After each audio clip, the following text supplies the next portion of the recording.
Hi everyone, it's Anja from Cooking with Plants and welcome to my kitchen. Today I'm going to share a delicious, tasty recipe for pumpkin pie pudding. You can either serve this at room temperature or keep it in the fridge and serve it cold as a dessert, for example. But I love to have this for breakfast, and I'm also going to show you some variations on how to serve it for breakfast as well. Let's get into the recipe. Cooking with plants, vegan made easy. Before I start the recipe, if you're new to the channel, welcome. I'd love for you to hit that subscribe button so you don't miss any of my future plant-based recipes that are quick and easy to make, and they're absolutely healthy for you and delicious as well. For my regular subscribers, welcome back, and let's get into this recipe today. So pumpkin pie pudding, delicious, it sounds delicious and it tastes delicious. Very easy to make, and basically I'm going to start with a little bit over a cup of coconut yogurt. You could use almond yogurt, you could use soy yogurt. And for a variation for breakfast, you could also use silken tofu as an option, or you could use some oatmeal or porridge. If you make a very runny type of oatmeal or porridge and use that as your base, that will work absolutely perfectly well also. Or you could make a chia pudding. So use some chia seeds, for example, a tablespoon of chia seeds and about half a cup of your favorite plant-based milk.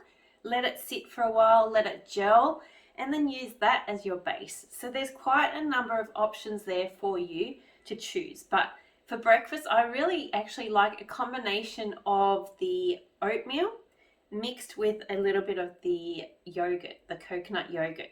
So those two flavors and textures, I really enjoy those for breakfast. Now next up, I'm going to be adding some, well, it's actually not pumpkin, this is some butternut squash, but you could use any pumpkin that you like.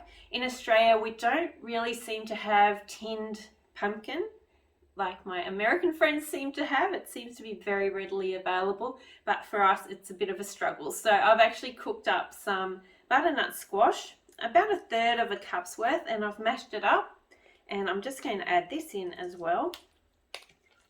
And you could also use sweet potato. So there's lots of options. If you just think of what you have on hand, what ingredients you enjoy, what you buy regularly, then have a play around with this and combine those flavors and those ingredients that you have in your pantry, in your fridge, etc. So I'm also going to add in a dash of cinnamon, a little bit more than a dash. I love the taste of cinnamon. And then I've got some vanilla, about probably half a teaspoon's worth, and a teaspoon of maple syrup. And you can adjust the sweetness. If you want it a little bit sweeter, then by all means add a little bit more maple syrup, or some date paste is also delicious. Or you could even use some jam if you wanted to mix some jam through, some strawberry jam, apricot jam, those types of things are really delicious.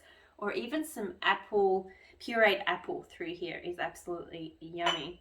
And then I've got this whisk. This is actually a fantastic whisk. It opens at the bottom, so when you're whisking things, they don't actually get stuck in the bottom. So that is a very handy thing to have on hand.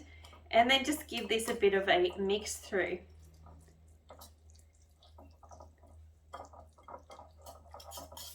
And then once this is mixed through, you're ready to top it with your favorite toppings. I like to just sprinkle some walnuts on top, or some chopped almonds. You could put some cacao nibs, or even fresh fruit, whatever you want to put on top. The options are endless. Even some hemp seeds are fantastic for some extra protein. So just think of what toppings you would normally put on top of your oatmeal, for example, or on top of a fruit salad. All those types of things will finish this off and make it really delicious. But for me, I like to just sprinkle some walnuts, and that's it. This is ready to go. And like I said, you could serve this. This is a single serve. Have it for breakfast, have it for a meal, or maybe divide it into two and have a dessert and a snack throughout the day. Totally up to you how you want to eat it, what time you want to eat it. any time of day, it's delicious. I'm just going to give this a taste test. That is divine. It's so light, creamy, fluffy, and really, really tasty. All those subtle flavors just combine into the most delicious pudding. It just reminds me of holidays every time, all those different flavors and spices. Absolutely amazing. So I hope you give this a try. Remember, I do have a Facebook group as well, so you can join us there and show me your photos. Show me what you make. Show me your toppings. I would love to see. Or tag me on Instagram, and again, I'd love to see what you make there. I'll leave a link to the recipe below so you can get all the measurements and the exact ingredients, and also a summary of those options that I mentioned as well. And really, make it, enjoy it, and get into it. It's absolutely delicious. So that's what I'm going to do right now. This is going to be my breakfast today, and I will see you very soon for the next recipe. Bye for now. Yummy.